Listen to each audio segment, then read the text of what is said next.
সবাই আসসালামু আলাইকুম। আমার পেজে সবাইকে স্বাগতম। নতুন একটা রেসিপি নিয়ে হাজির হয়েছি। আলু বেগুন দিয়ে টাটকেনে মাছের ঝোল।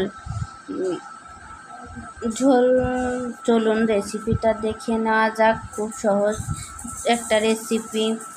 আলু বেগুন সুন্দর করে আমি যে চিকন চিকন করে কেটে নিয়েছি, কেটে ধুয়ে পরিষ্কার করে নিয়েছি। পেঁয়াজ কুচি আর কয়েকটা মরিচ ফালি নিয়ে নিয়েছি। এখানে জিরা বাটা, এই যে মাছটা সুন্দর করে কেটে ধুয়ে নিয়েছি স্বাদ মতো লবণ, হলুদ আর 1 চিমটি মরিচের গুঁড়া।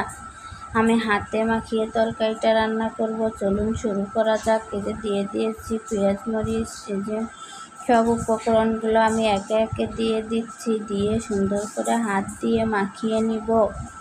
মাখিয়ে নিয়ে এবার দিয়ে দিচ্ছি পরিমাণ মতো তেল। দিয়ে আগে থেকে বেটে রাখা জিরা, কয়েক কোয়া রসুন আর একটু আদা পেস্ট দিয়ে একসাথে আমি শিলপাটায় বেটে নিয়েছি। দিয়ে সুন্দর করে এগুলো নেড়েচেড়ে মিশিয়ে নিয়ে কেটে ধুয়ে রাখা মাছগুলা দিয়ে আমি মাখিয়ে উঠিয়ে নিব। মাছগুলো আলাদা উঠিয়ে নিয়ে তারপর তরকারিগুলো সুন্দর করে দিয়ে হাত দিয়ে সুন্দর করে চেপে চেপে মাখিয়ে নিব।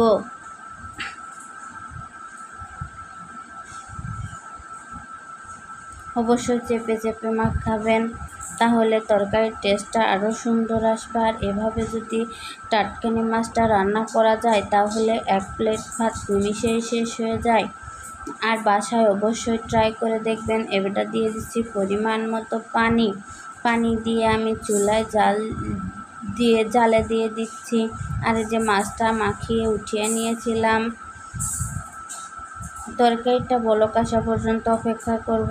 এই যে এভাবে বলক আসলে আমি উলট পালট করে সুন্দর করে নেড়ে তারপর মাছগুলা দিব, কারণ মাছগুলা খুব নরম। আমি আর তরকারিটা নাড়ব না, যাতে মাছগুলো ভেঙে না যায়। এভাবে আমি সব মাছগুলো দিয়ে দিব। দিয়ে 10-15 মিনিট মতো রান্না করব। আমি 10 মিনিট পর ফিরে আসব। যে আমি 10-15 মিনিট পর ফিরে এসেছি। দেখুন আমি আরেকটু ঝোল কমিয়ে নিব। আপনারা চাইলে এই পর্যায়ে এরকম একটু ধনেপাতা কুচি দিয়ে নামিয়ে নিতে পারেন। আমি যে পর্যায়ে এরকম ঝোল রাখবো। এবার চুলার জালটা বন্ধ করে দিব। চলুন পরিবেশন করে নেওয়া যাক।